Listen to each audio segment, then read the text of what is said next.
మన గుంటూరుకి వేగా jewellers exciting offers తో April 16న శుభారంభం.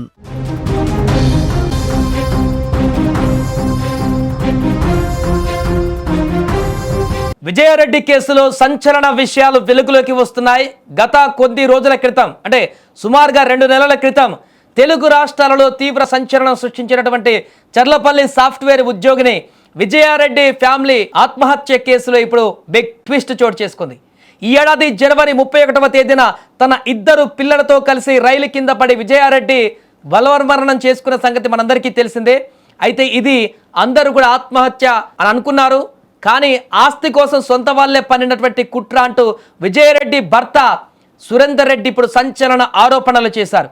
తన భార్య పిల్లల చావుకు అత్త పుష్పలత బామ్మర్ది చిరంజీవినే కారణమంటూ ఆయన పోలీసులను ఆశ్రయించడం ఇప్పుడు ఈ కేసులో ప్రకంపనలు సృష్టిస్తుంది.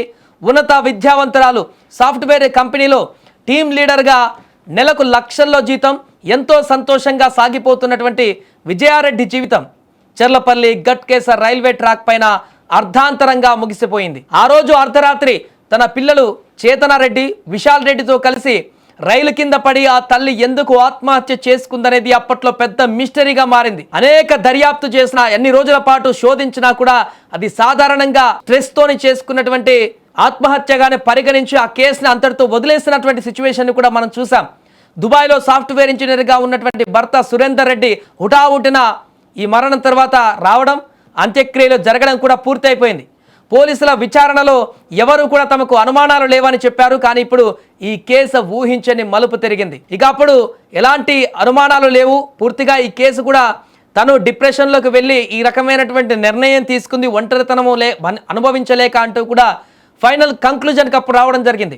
విజయారెడ్డి మానసికంగా ఒంటరితనాన్ని అనుభవించి ఆ మానసిక స్థితి ఈ రకమైనటువంటి ప్రోద్బలానికి గురి చేసింది అని చెప్పేసి ఆ కేసును అప్పటికి కంక్లూజన్కి తీసుకువచ్చారు. కానీ ఇప్పుడు మరొక ట్విస్ట్ చోటు చేసుకుంది. దీంట్లో తాజాగా విజయారెడ్డి భర్త సురేందర్ రెడ్డి సంచలన విషయాలు బయటపెట్టారు.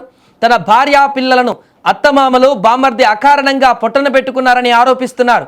సొంత వాళ్ళే మమ్మల్ని నమ్మించి మోసం చేశారు, కేవలం ఆస్తి కోసమే నా కుటుంబాన్ని నాకు కాకుండా చేశారంటూ సురేందర్ రెడ్డి ఇప్పుడు ఆవేదన వ్యక్తం చేస్తున్నాడు. తన అత్త పుష్పలత, బామ్మర్ది చిరంజీవి, ఆయన భార్య ఈ ముగ్గురు కలిసే పక్కా ప్లాన్తో తన కుటుంబాన్ని నాశనం చేశారని సంచలన ఆరోపణలు చేశారు. తన భార్య పిల్లలను మానసికంగా కుంగదీసి చావుకు కారణమయ్యారని సురేందర్ రెడ్డి చెబుతున్నారు. ఒకవైపు భార్య, 2 బిడ్డలు చనిపోయిన పుట్టెడు దుఃఖంలో తల్లడిల్లుతుంటే కనీసం 4 రోజులు కూడా గడవక ముందే తన అత్త కుటుంబం తనను బెదిరించడం మొదలుపెట్టిందని సురేందర్ రెడ్డి వాపోతున్నారు. నా భార్య పిల్లలు చనిపోయిన బాధలో నేనుంటే కేవలం 25 రోజులకే ఆస్తి కోసం నన్ను బెదిరించారు అని ఆయన ఆరోపించారు. నా భార్య, నా పిల్లలు ఆత్మహత్య చేసుకునేంత పిరికి వాళ్ళు కాదు, వారిని తీవ్ర ఒత్తిడికి గురి చేసి ఈ స్థితికి తీసుకువచ్చారు.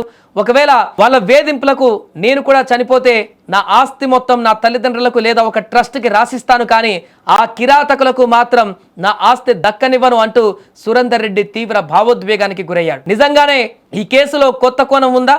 ఆస్తి కోసం సొంత కూతురునే పొట్టన పెట్టుకునేందుకు ఆ కుటుంబం గతంలో వ్యవహరించిందా? సురేందర్ రెడ్డి ఆరోపణలలో వాస్తవం ఎంత?